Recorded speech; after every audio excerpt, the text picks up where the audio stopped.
Assalamualaikum semuanya. Perkenalkan, nama saya Muhammad Rizky Kusuma. Di sini saya akan membahas sedikit perbedaan antara GNS3 dan Cisco Packet Tracer. Di sini saya menjawab berdasarkan jawaban-jawaban para ahli desain jaringan di forum Quora.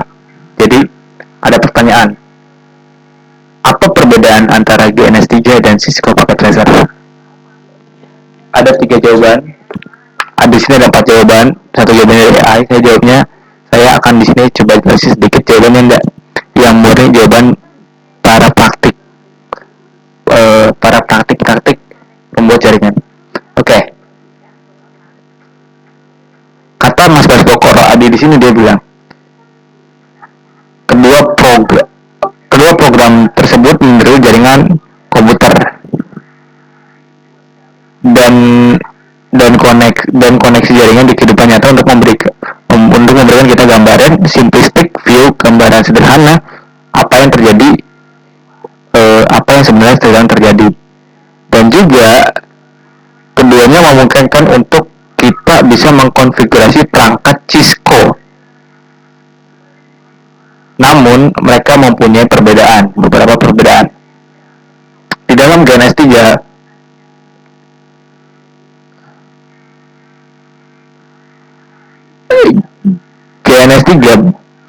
didasarkan pada QEMU dan Dynamics.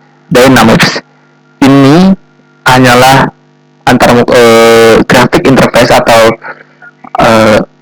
grafis antarmuka untuk membuat virtual menggunakan QEMU. Membuat jaringan virtual menggunakan QEMU. Oleh karena itu, kita harus memakai image OS image untuk semua device, semua perangkat yang kita akan gunakan. Misalnya di sini kamu pakai Linux atau Windows.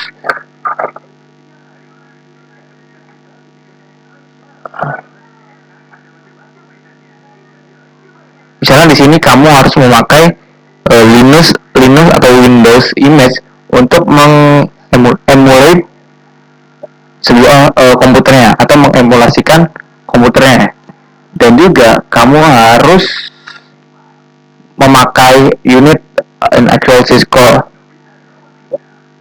IOS. Kamu juga harus memakai Cisco IOS yang sebenarnya untuk menggunakan perangkat Cisco. Di sisi lain, Cisco Packet Tracer mengemulasi sebuah device ke dalam program.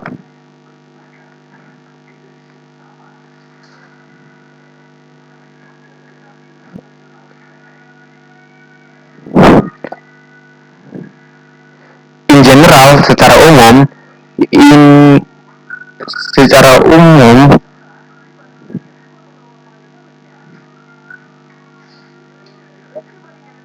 itu sudah ada yang membuat secara umum sudah ada komputer, router dan switch dan lain-lain yang ditiru. Jadi secara umum udah ada tuh router, komputer dan switch yang udah dibuat. Jadi kita nggak perlu lagi membuat OS asli untuk itu. Namun opsi perangkat terbatas, is limited ke beberapa Cisco router Cisco dan switch dan beberapa seri switch. Dan komputer juga nggak punya banyak hal untuk nggak bisa melakukan banyak hal seperti apa yang bisa kita lakukan di dunia nyata. Ini merupakan pilihan bagus jika kita nggak punya sebuah Cisco IOS dan juga ingin belajar bagaimana menggunakannya. Dan juga ini sudah disupport beberapa protokol routing seperti RIP,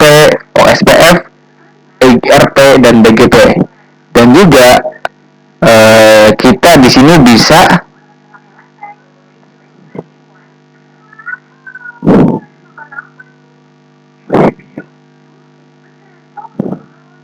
dan juga kita di sini bisa melihat jaringan paket jaringan dengan mudah dan bagaimana paket router itu berubah. Bukan berubah, bertukar. Cara paket router bertukar. Bagaimana router bertukar paket, friend. Dan kita tidak perlu membuka WireSat lagi atau TCP dump. Semua informasi bisa dilihat secara visual. Jadi kesimpulannya adalah menurut Baskoro Adi, Cisco Packet Tracer ini lebih menguntungkan dibanding GNS3 karena beberapa keunggulannya. Dia bisa udah ada router yang dibuat, switch yang dibuat, dan simulasi komputer yang udah ada dibanding GNS3 yang kita harus dibanding GNS3 yang kita harus kasih tahu atau unit kita harus kasih OS image yang kita punya, yang kita akan pakai. Nah, terus ada jawaban dari Russell DeLong. Dia pekerjaannya sebagai network planner dan telecommunication. Di sini Mas Russell ini dia bilang, in short they are different between packet tracer and virtualization atau GNS3. Secara singkat, ada beberapa perbedaan antara emulasi dan virtualization. Emulasi packet tracer dan virtualization GNS3. Secara jelas di sini berarti packet tracer adalah sebuah emulasi, sedangkan GNS3 adalah virtualization. As GNS3 boot actual OS image, saat GNS3 memboot image yang sebenarnya, secara umum image tersebut akan lebih kaya fitur dibandingkan emulator packet tracer. Berarti secara umum dia fiturnya lebih banyak dibanding packet tracer, dimana kamu juga bisa menambahkan VM instant VM lainnya ke GNS3 untuk berinteraksi dengan routernya.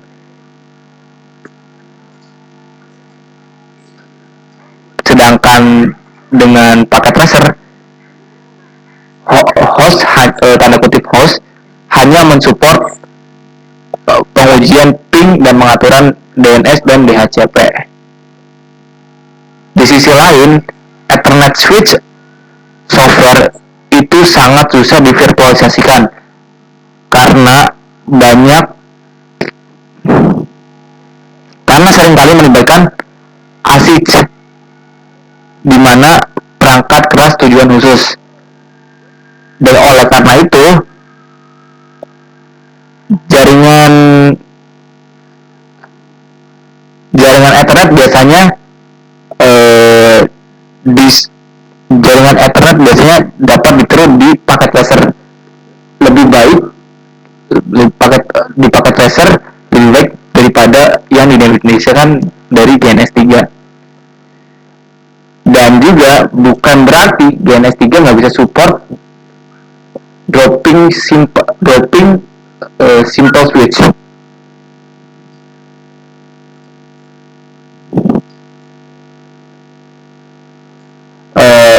Bukan berarti GNS3 nggak bisa mendukung switch drop down switch sederhana atau supporting mendukung sesuatu seperti OFS or VDS switch dalam perangkat lunak VM.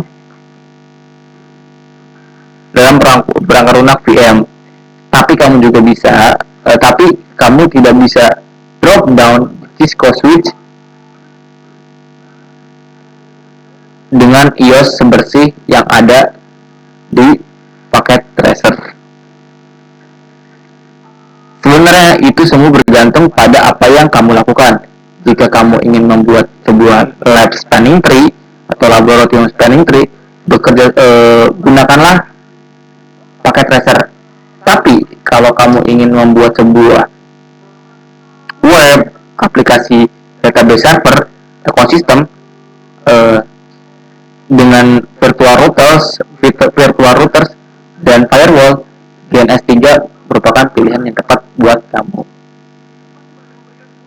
Dan yang terakhir, kata Jamil Khan yang bisa Inggris katanya, DNS 3 merupakan DNS 3 menampilkan gambar iOS nyata yang berhasil dijalankan di lingkungan virtual, dan dia mensimulasikan catalyst switch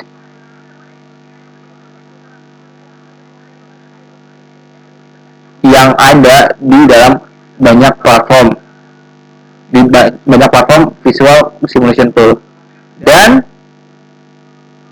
tidak ada catalyst switch yang ada di dalam tidak ada catalyst switch yang ada di network software emulator, dan juga tidak ada ASDM ASA configuration support yang disediakan oleh paket tracer. Jadi ini jelek-jeleknya paket tracer dan beberapa keunggulan dari DNS 3. Dan kata AI kayak gini. Cuman sini kayak gini aja. Kiranya begitu video sederhana saya kali ini. Jadi beberapa keunggulan dari DNS 3 dan CCAS paket tracer sudah disebutkan. Terima kasih. Wassalamualaikum warahmatullahi wabarakatuh.